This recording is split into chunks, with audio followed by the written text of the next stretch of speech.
Breathwork Dangerous and why you should never combine Wim Hof breath holding with circular breathwork. Okay, that's the topic of today's video. That's what you're here for. I'm going to get into all of it. First, I want you to click the like and subscribe button. I know, I haven't even said anything yet. I want you to like and subscribe already. Whatever, just do it. Okay, here we go. Is breathwork dangerous? So first of all, let me be clear. Breathwork is an umbrella term. It's like saying fitness. So there's different types of breathwork out there. So there's box breathing, there's 4-7-8, all these simple, easy techniques that calm you down, calm your nervous system. So nobody would do any of those techniques and be like, is this dangerous? So why are we even saying that? Well, circular breathwork, conscious connected breathing, is really intense. And it does a lot of things to people's bodies. It can cramp your hands up like this. It's called tetany. It can make your jaw tight. It can make you cold, sweaty. It can give you all kinds of wild physical sensations in your body. And that's why someone would Google or YouTube, is breathwork dangerous? So that might be why you found me here, okay? So we're gonna talk about that a little bit. I have been teaching circular breathwork, conscious connected breathing, which is anywhere from, let's say, 10 minutes to 30 minutes. You can go longer, you can go shorter, but let's say the sweet spot for me is between 20 to 30 minutes of circular breathing. I've been teaching this for over a decade, and I've never had anything bad happen in any of my classes. I've seen people freak themselves out because I told them that tetany could happen and they didn't believe me, and then they get it and they're like, oh my God. And so I've seen people freak themselves out, but I've never seen anything bad happen. There are 0 reported incidences of anything bad happening during circular breathwork. Let me say that again.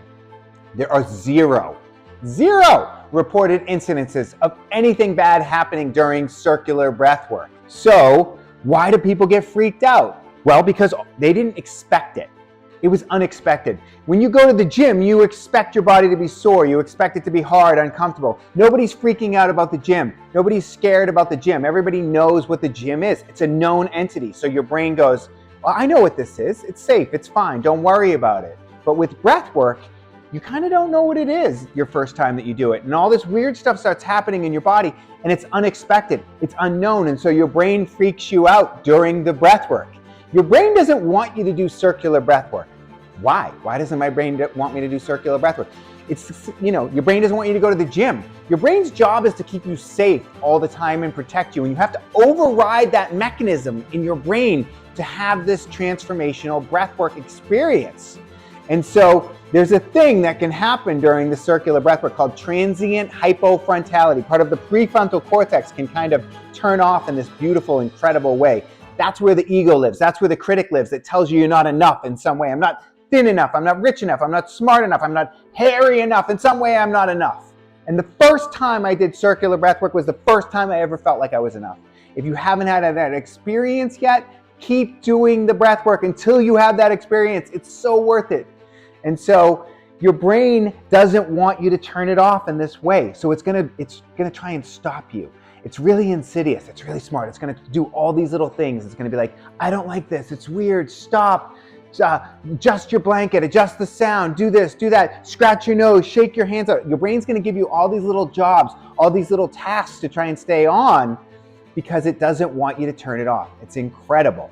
And so your job is just to fight that and keep doing the breath work and overcome that. And some people's brains have gotten so overactive that they literally can't do it. They're just, the whole time I see them moving and fidgeting and fighting it. They can't just lay still and breathe and override their brain. And that's a bad sign. What breathwork does is, in this incredible way, it kind of turns it off a little bit and moves into your heart. And your heart is this incredible operating system. But I don't want to get too off track here. Let's get back to the point. Wim Hof breath hold techniques. Wim Hof didn't invent breath holding. I love Wim Hof. I think he's amazing. He's brought so much attention to breath work in the last 5 or 7 years or whatever it is. And a rising tide floats all boats. So he's brought so much attention to breathwork. I've had lots of people come to my classes and sessions and be like, oh, I've been doing Wim Hof and I want to see what your breathwork is all about. And I'm like, great, don't do any breath holds in my class, please. And they're like, why? And I'm like, it's not necessarily safe. Why is it not safe?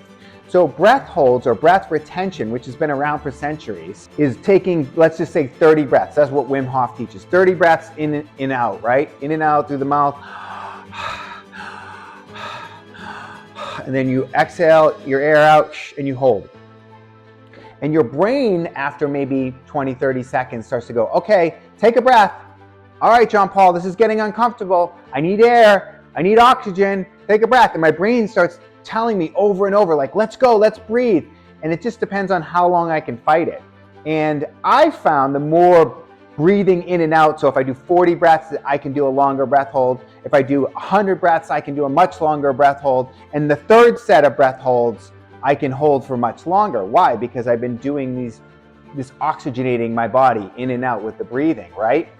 And so my brain, though, is going to tell me, like, okay, this is long enough. We've reached a minute. We've reached 2 minutes. We've reached, whatever the limit is. And I'm going to finally take that breath of air and, oh my God, thank God, right? And so when I do circular breathing, which is the technique that I like to teach because I think it's the most profound, powerful technique out there, when I do circular breathing, which is 28 minutes, we'll say, of breathing in and out through the mouth, and then I do a breath hold, I can do an incredibly long breath hold. So long that I might pass out or go into a seizure. What? I thought you said breathwork is safe. Breathwork is safe, but you're combining two different breathwork techniques now, and I don't know why people started doing this. I guess because they love Wim Hof breathwork and they're doing circular breathing and they think, I'm gonna do the two together. I'm gonna be honest, I've done it before. I've done the really long, maybe 5 minutes feels like, I'm not timing it. The longest breath holds I've ever done are combined with circular breathwork. And guess what? It's not safe. Why isn't it safe, John Paul? I'll tell you why it's not safe. Because your brain does not send that message that it sends when you do 30 breaths or 40 breaths. It does not tell you it's time to breathe, it's time to breathe. You know somewhere in there like, hey, I should be breathing now, but I feel like I don't need a breath. So your brain doesn't necessarily send that message that you need to breathe now. And what's gonna happen if you don't breathe for 5 minutes or 6 minutes or you keep going? Eventually, you're gonna pass out or you're gonna have a seizure. And then your body's gonna shut down and then start breathing on its own, unconsciously. So the body's almost smarter than we are. But, not almost, the body is smarter than we are.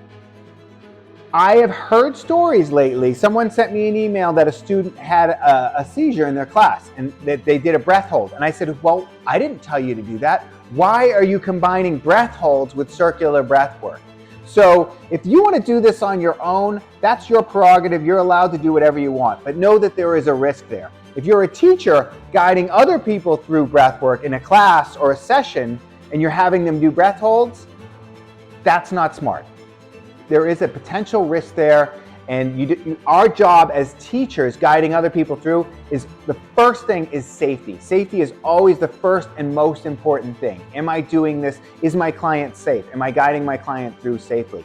I do the same presentation at the beginning of every one of my classes. Why? Why do I do the same thing? Because I want to prepare the new people in the room safely for the experience. And when I do my teacher trainings, I teach my teachers, my potential teachers, how to guide people through the experience safely, how to do a presentation that people are properly prepared for what can happen to them during the breathwork. Because when your brain knows what can potentially happen, you go, oh yeah, he said that I could get tetany in my hands. He said that this could happen. I'm okay, I'm safe. So I'm just putting this video out there to let everyone know it's not necessarily a great idea to combine circular breathwork and breath holds, okay?